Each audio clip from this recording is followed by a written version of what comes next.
Hey guys, my name's Ryan Cabral. I'm a co-owner of the Boston Brewers, a new NFL franchise. I'm just here to give you a little introduction on what our organization is all about here. Our organizational philosophy is to build a winning franchise that our fans can be proud of. Now, obviously, we want to win football games, but we also want to put together a group of men from the front office down to the coaches, down to the players that we know are going to do the right thing on and off the field. And the mission statement for our team is the Boston Brewers organization is dedicated to winning Super Bowls as well as providing superior entertainment, value, and service to our fans. Our style of leadership, our front office and coaches are going to show the players how to act on and off the field and also how to deal with the press. Thanks, Ryan. Our team, the Boston Brewers, has a structure like any other NFL team. There are 53 players on our active practice roster, 46 of whom dress up on game day, the maximum amount that the league allows. The Brewers front office has many different departments, and we need to make sure that they all work together to run a successful organization. A few of these include the administration, media relations, the coaching staff, the business office, and stadium operations. So we play in the National Football League, which has 32 teams with 2 conferences split into 4 divisions. There are 17 weeks in the regular season, but each team only plays 16 due to a bye week. There are 4 rounds in the playoffs that lead to the Super Bowl, a championship game between the 2 conference winners. Now here's Andreas to start off the segments in the industry section with marketing and sponsorships. Thanks, Jason. So the first thing I'm here to talk to you about is the marketing and the sponsorship strategy that the Boston Brewers have. Obviously, we're located in Boston, so we're absorbing the culture and the vibe that you get in Boston when you're there, and a lot of that revolves around food and beverage. So we need to, in our stadium, meet that feel, and we need to meet it and we need to exceed it if we want people to come back and to be satisfied each time they do. So we are working a lot with local breweries and the local food culture to make sure that we have that vibe as solid as we can get it. I also want to talk to you about our TV and broadcasting. There are 3 major networks that broadcast NFL games, and that's CBS, Fox, and NBC.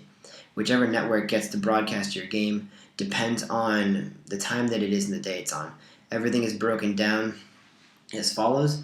The one segment is the Sunday games from 1 to 4, the 1 o'clock game, the 4 p.m. game, and there's another segment for Thursday night, Sunday night, and Monday Night Football.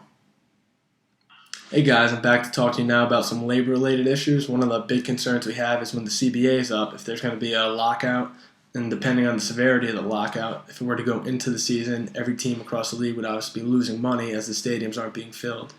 And as an organization, we would do our best with our player rep of the NFLPA to work out a fair deal with the owners across the league and with the NFLPA. That way we don't have to miss games and forfeit games. Just do what we're paid to do, and that's put a show on for the fans and play some football. The Boston Brewers have established many different contracts that help the team to run and operate properly. These contracts consist of 2 parties, one being the team and the other being an outside source. These other sources consist of players, administration, facility, marketing companies, food and beverage companies, and other types of contracts including broadcasting rights. These contracts have agreed upon terms by both parties. These terms mainly consist of the names of the 2 parties, the length of the agreed upon contract, and the salary or pay towards each party. These contracts consist of guidelines or rules that must be followed by both parties. Failure to comply with the rules that are agreed upon by both parties could result in legal action.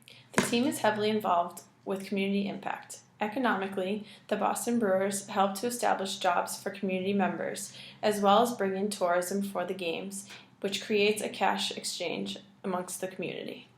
Socially and culturally, the team members and the staff all participate in alcohol prevention courses as well as youth football programs. One youth football program that is participated in is Heads Up, which helps to establish different techniques for tackling that prevent head injuries. In the community, the staff and the team members also participate in volunteering at local shelters and hospitals. All right, thanks, Paige. Because we are located in Boston, our main business competition is going to be other teams from around the area, such as the New York Giants, New York Jets, the Washington Redskins, and then other competition is going to include teams from other leagues like the National Hockey League, the Major League Baseball, National Basketball Association, or even Major League Soccer. Now here's Ryan, and he's going to tell you guys about the expansion of the team in the league.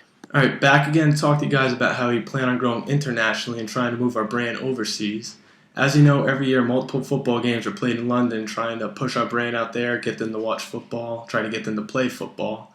And this year, as a team, when we go over, we're going to have a clinic during the middle of the week for our younger kids, try to get involved in the community over there, make relationships with them and our players, and hopefully they'll be fans of our team. Player misconduct and coach misconduct are two separate issues that are often involved in the professional sports world. These two issues are often blown up by the media due to the fact that coaches and players are under such scrutiny and in the spotlight constantly. Typically, the NFL commissioner is responsible for implementing consequences should there be any misconduct by other parties. Thanks. So now when it comes to front office misconduct versus player misconduct, a big thing to take note of is that the front office has a much easier time of sweeping things under the rug and making it seem like it never happened. They have a lot more control over the organization, all control over the organization, and they have a much stronger influence over the industry and the media outlets to make it seem different and change the image of what actually happened in their favor.